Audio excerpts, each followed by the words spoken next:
আসসালামু আলাইকুম ওয়া রাহমাতুল্লাহি ওয়া বারাকাতুহু। এগুলো হচ্ছে সন্তান নষ্ট করা জাদু, যাতে সন্তান না হয়, গর্ভে না আসে, অথবা সন্তান জন্ম হওয়ার পর ক্ষতি করার জাদু, যাতে সন্তানের উপর জিন চালান করে দেওয়া হয়, যাতে সন্তান ক্ষতির মধ্যে থাকে। তো এমন যাদের সন্তান হচ্ছে না, যাদের সন্তানের অসুখ সারেই না, তো তারা দ্রুত রুকিয়া চিকিৎসা নেওয়াটাই তাদের জন্য উত্তম। রুকিয়া চিকিৎসা হচ্ছে একমাত্র কোরআনিক চিকিৎসা ও রাসূল সাল্লাল্লাহু আলাইহি সাল্লামের সুন্নতি চিকিৎসা।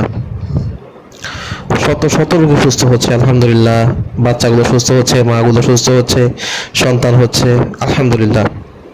তো সুতরাং আপনারা রুকিয়া চিকিৎসা গ্রহণ করুন। আমাদের যোগাযোগ নাম্বার হচ্ছে 01567973309। আমাদের এই রুকিয়া গ্রুপটি ভিজিট করলেই আপনি দেখতে পাবেন অনেক বোনের সন্তান হয়েছে, অনেক বোনের বিয়ে হয়েছে, অনেক ভাই বোনদের সকল বিচ্ছেদে যাদের নষ্ট হয়েছে তারা খুব সুখে শান্তিতে আছে আলহামদুলিল্লাহ।